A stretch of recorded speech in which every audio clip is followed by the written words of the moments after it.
Hello, I'm Hunsley from Livewire Markets, and welcome back to the income series for 2024. And nowhere is the income opportunity more apparent, or arguably more attractive, than it is in fixed income. So today we are speaking to somebody who knows that market inside and out. It's Adam Grotzinger, Senior Fixed Income Portfolio Manager at Neuberger Berman, and he joins us now from Chicago. Adam, welcome. Hey, great to be here. So it may not be the most revolutionary observation to start with, Adam, but macro volatility has been such a huge feature of the last 3 years, and especially in the last 12 months. And I mean, while I could ask you about what your macro views are, I think what I and the audience would really rather know is how much influence does your macro view have on where you are invested and indeed not invested today? I mean, a great question, and always front and center in our minds. Look, I think the first thing I'd say as bond investors, as fixed income investors, you got to pay attention to macro and have an understanding as a platform on kind of the direction of macro. We think we're headed in. But kind of the emphasis of that in implementation in portfolios is another question, right? So kind of understanding the shades of macro and the directions of macro is important. We spend time debating, discussing, and reaching conclusions on that. But in terms of implementation, I think the more important kind of dynamic is how is this manifesting itself in the current pricing of the bond market, and really kind of having a system and a process to identify where there's big dislocations in current pricing versus fundamental reality and kind of the stages of macro and the direction of macro, we're expecting the economy to travel in on, a 12-month go-forward basis. So with that in mind, Adam, what do you think is one risk that markets are not talking about enough? Yeah, today, I think there's a few things. The markets are very focused on central banks, so we're getting more than our fair share of the central banks discussion, the dialogue around when will the cutting cycle commence. So I think there's a lot of market pricing. There's a lot of volatility around market pricing on central banks, but that's definitely in the discussion in the fixation of markets. Perhaps kind of more in the tertiary side of where markets are less focused today, but there's a lot of developments, I'd say, is just in idiosyncratic credit risk. And so, whether that's, what we're seeing in M&A activity increasing in the investment grade corporate universe of borrowers and, the risk that can present in certain cases to creditors in those businesses and bonds they may hold, or in non-investment grade markets, defaults are rising, but still kind of within an average normalized level is our expectation. But that's not to say there's some landmines there through distressed exchanges or liability management exercises that are happening there. So, I guess the short of it would be idiosyncratic risk and what's going on beneath the surface in certain pockets of the credit market and what that means given pricing of credit, which is arguably pretty tight today on a spread basis. Is the market fully understanding and appreciating that, particularly as we see some deceleration to kind of economic growth on a go-forward basis? And just to follow up on what you were saying there, Adam, do you think that, because defaults are also a conversation we're having in Australia, is that something we're going to see more in some sectors than others, or is it really idiosyncratic that might be company by company? Yeah, I'd say more the latter. There are some general trends in terms of industries that are in different stages of their credit cycle or more acutely exposed to kind of cyclical trends within their sector. But by and large, it's been idiosyncratic. And I think, if you wanted to surmise as to why and kind of what's driving that, it's, balance sheet specific. So kind of are they over-levered? What's this kind of shape of their capital structure? How much is floating? How much is fixed? How exposed are they to this very restrictive rate regime we're in now? I think that's a driver, and we've seen that in some of kind of more of the stress credits across industries where it's just kind of balance sheets in the wrong order for kind of where we're at in monetary policy and growth, and in the segment of the market that those businesses are drawing from. You've seen a lot of that in the high yield market of late in the recent earnings that we've gone through. Businesses, for instance, within the lodging industry, so hotels, those that are catering to and appealing to kind of a lower average dollar price or a lower income demographic versus those hotel chains that are more exposed to kind of those with greater savings and higher income demographics, very disparate results in what's happening in their earnings and their business models. And so, in short, it's a little bit more idiosyncratic and a function of some of those latter trends, I mentioned. So, Adam, when you talk to clients and investors, what is the biggest question you've been hearing from them, and how do you answer it? Yeah, I think, a common question today is, I have a lot of money parked in cash. Why should I get out? Well, why should I invest in a market that's, more volatile today? Cash rates are high. Yield curves in many places are inverted. So cash yields you more than going out to a 2-year or a 5-year maturity, and even kind of government bonds as an example, and credit markets are pretty flat curves.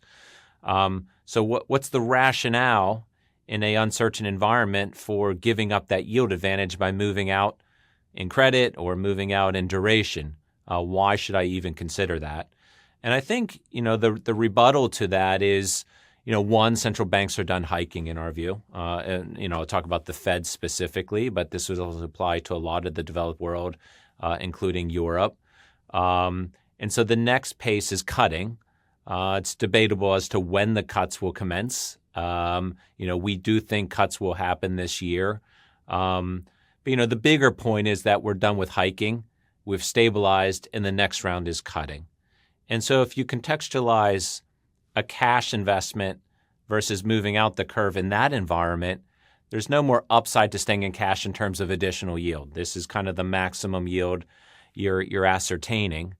And if you want to have durability to your income, owning a 5-year bond may be a better proposition than cash.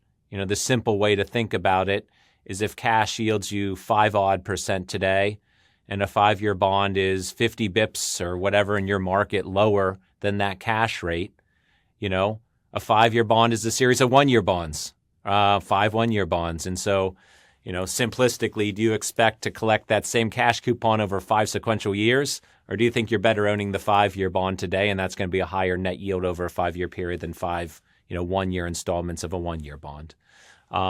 History also kind of proves at this stage in the cycle, extending duration modestly outperforms when the cutting cycle commences versus cash. So in addition to locking yield, there's this element in bonds about maximizing total return as well. A cash investment has no price upside. It's just income. In a 2 or 5-year bond, there's an additional price return if interest rates start going down that enhances your existing yield on that instrument.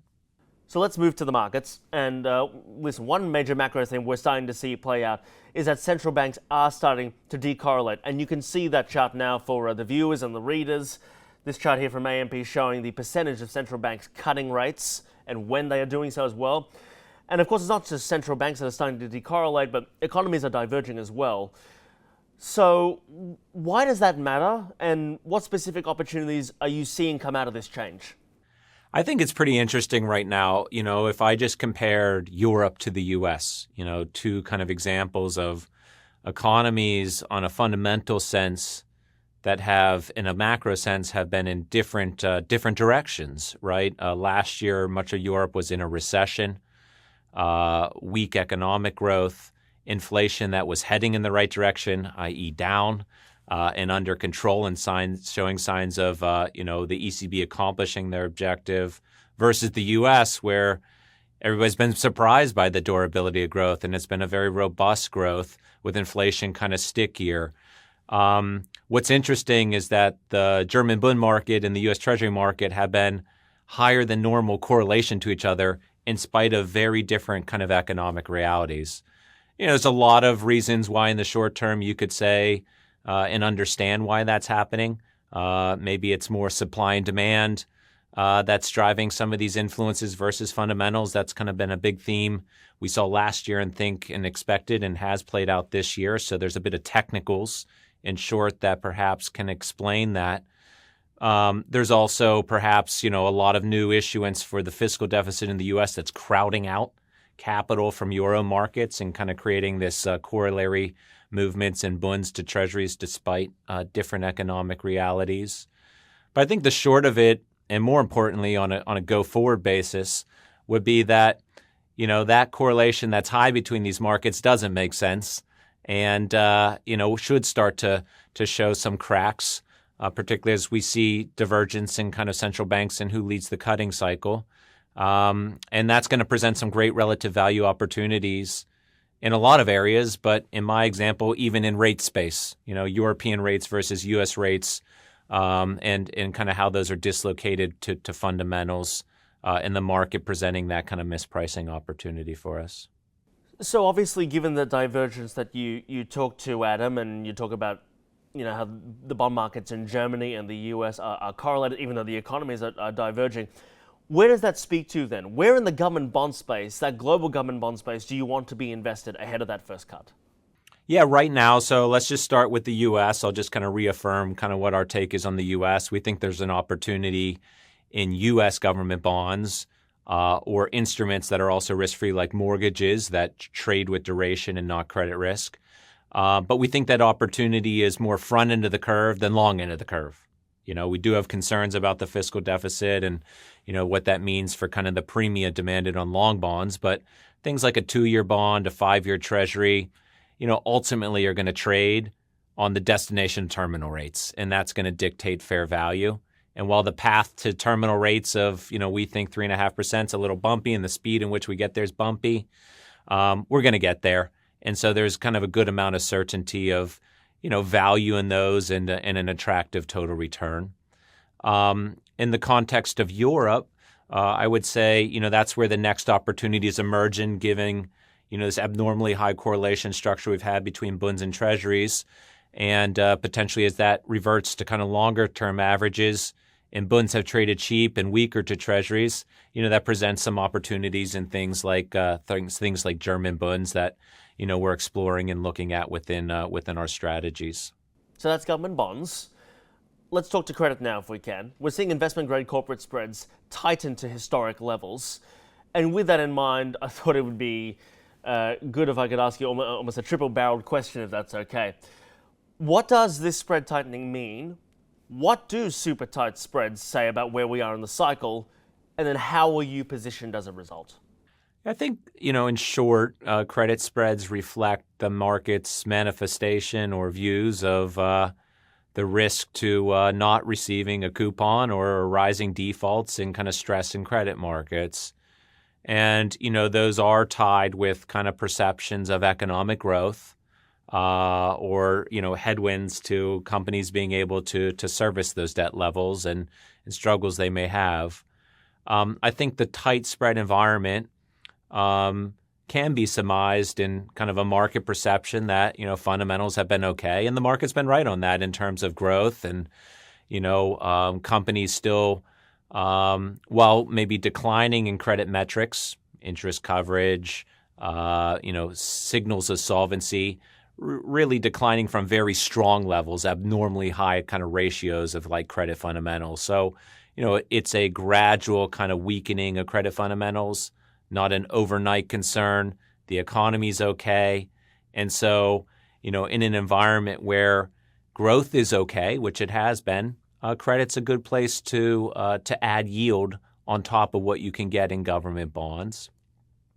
And to latch onto that last point I just made on yield, I think that's interesting because that's been a lot of what the market's been trading on is while spreads are tight, yields are attractive as a function of base rates or government bonds being high, given the lift in what central banks have done over the last couple of years in raising policy rates, right? So even if spreads are tight, you're all in yield you're clipping on an investment-grade corporate bond in the 5 or 6 handle, a high-yield corporate bond in the 8s or 9s, depending on kind of where you're at in the risk spectrum, is an attractive level of income.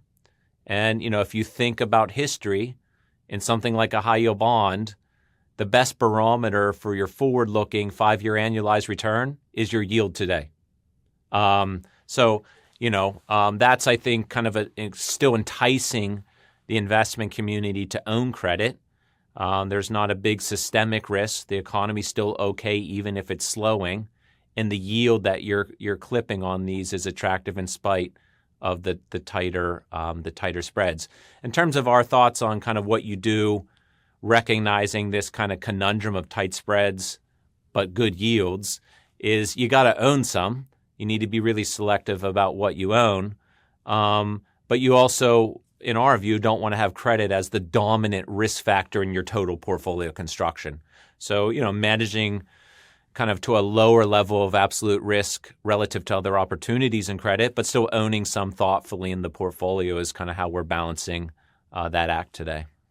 So we've talked to public government bonds, talked to public credit. I thought we could finish this interview, Adam, just by asking you, what is one asset that your team is invested in that you think is underrated for its income properties by the market? Yeah, I think, we talked a little bit about interest rates. And so if we kind of go back to where we're at in the cycle, slowing economic growth that's okay but slowing, and central banks' kind of next step as being cutting versus hiking. The bar to hiking is very high. And what the market's pricing in terms of valuations, it'd be fair to say that credit spreads are tight, so you're underpaid for the risk in credit. There's some places that, it makes sense to own, but you're net underpaid. And rates markets, the value is cheaper. And kind of one simple way of kind of comparing and contrasting that would be, agency mortgage-backed securities or a government bond. They're backed by the full faith and guarantee of the U.S. Treasury. So there's no credit risk. There's no default risk. You do have duration and convexity risk. So it's bond risk. And spreads on agency mortgages in the last year plus have widened while the spreads of corporate credit have tightened. So that's a simple way of kind of visualizing, an asset that has duration risk has cheapened while an asset that has credit risk has tightened in valuation. And the short of it is, we think there's a lot of value for where we sit right now in that kind of agency mortgage exposure. We're expressing that in our portfolios, recognizing that the ride's a little bumpy, but the coupon and the income while you wait that out is pretty attractive in the mid-fives. It's a AA asset, same as the U.S. Treasury. And when you get the next move in kind of rates markets, that's an asset where you could not only continue to collect that coupon, but get some nice spread compression, which will equate to an attractive total return as bond volatility starts to subside versus where it's been the last couple years. All right, nicely explained. Adam Grotzinger of Neuberger Berman, thanks very much for joining us. And thank you for joining us for Livewire's Income Series. If you enjoyed that interview, you can subscribe to the Livewire Market Index websites as well as our YouTube channel, where you can catch more of the Income Series. Thanks for watching.